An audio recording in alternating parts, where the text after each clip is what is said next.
Um, okay, so have any of you ever heard like the old superstition that if you blow a fallen eyelash off your finger and if you make a wish it'll come true? Yeah.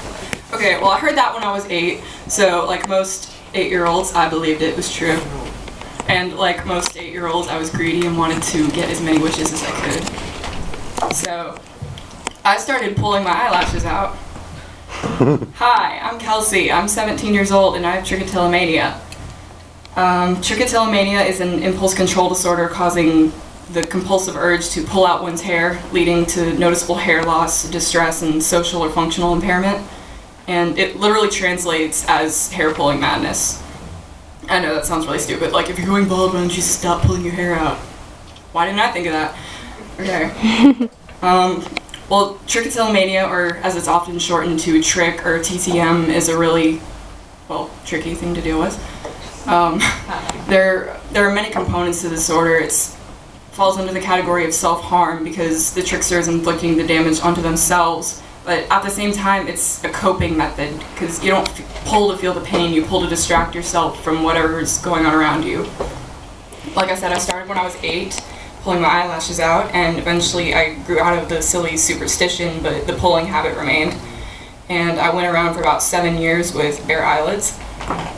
And when I was 13, just about to start high school, my pulling escalated to the point of me pulling out the hair on my head. And it got so bad to the point where I had to cut my hair short and hide it under a hat because I simply did not have enough hair to cover my bald spots. I just remember being so angry going into high school, angry at God mostly. Like I heard the cliche answer, it's all part of his plan, but it wasn't a plan I wanted a part of, And I was just so angry at him. I kept asking him why he would make me like this, why he let me become a slave to myself, why he made me so ugly. And you have no idea how hard it was to look in the mirror every morning and try to recognize the girl without eyelashes and with like 1/3 of the hair she should have had. And it was traumatizing. And try as I may, I couldn't stop. It's the sickest kind of addiction because you get so used to the relief, so addicted to the momentary escape from the stress of the world that comes from just losing yourself in a trance while you pull, and you just can't stop. And as weird as it sounds, like it's kind of like people who bite their fingernails. Like it seems like something so small, but it's something that just someone does and they don't really think about it. And that's kind of what makes it so hard, is you don't really think about it.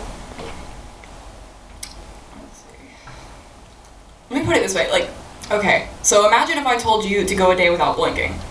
You could do it. You would most likely fail, but you could do it.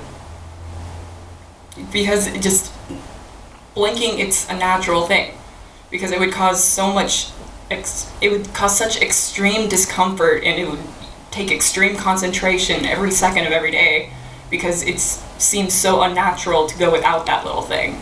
And you don't realize, how much you do it in a day until you try to stop doing it.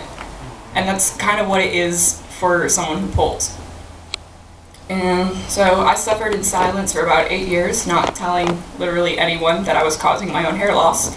And then one day I was watching a documentary on self-harm of all things, and I remember it revolved around 3 girls, one that cut herself, one that burned herself, and one that pulled her hair out.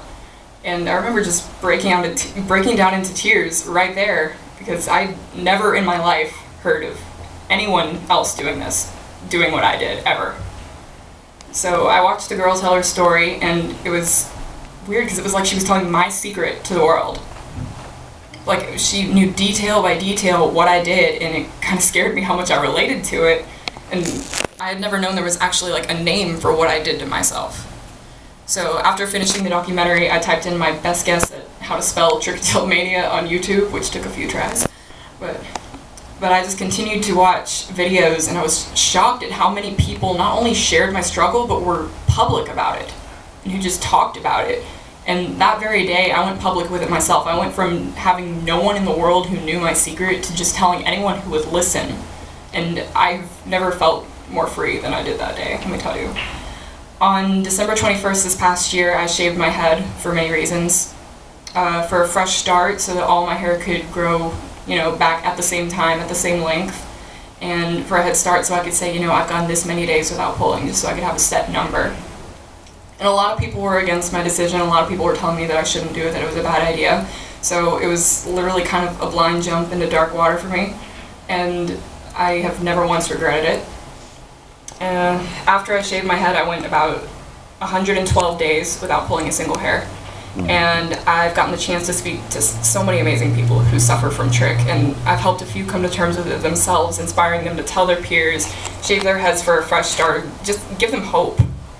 I've joined an awesome online support group for teens across the world who struggle with it, and they are the most beautiful girls in the world. Words cannot describe how much I love them. And I realize now that, you know, that was the plan all along. You know, the plan I wanted no part of.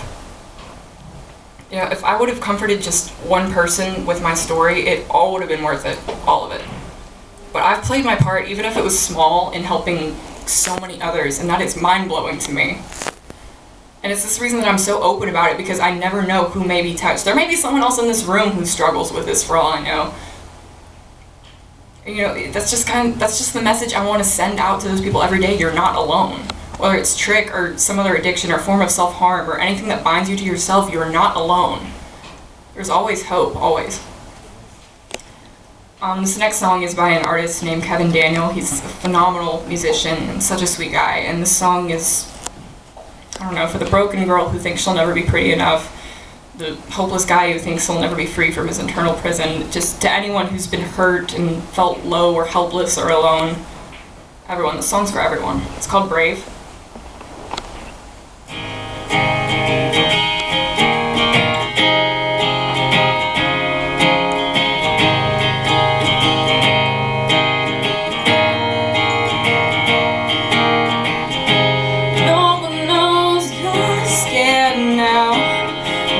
Hurt to cry, see your bloodshot eyes.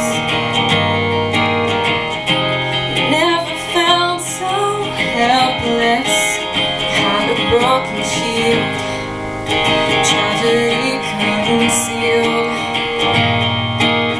Battle rages on, shadows fight to seize the dawn.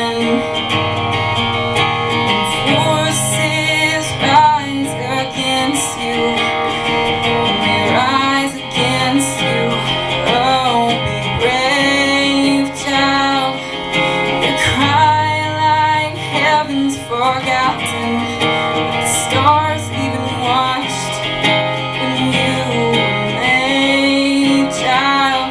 So be brave now, be brave,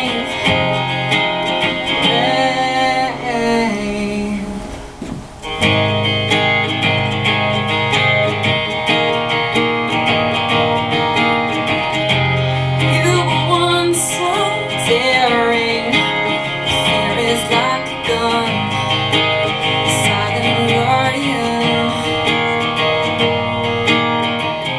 The troubles broke the barrel, it stripped away your faith, so only fear remained. Oh, struggle carries on, don't forget you're not alone. Forces rise against you.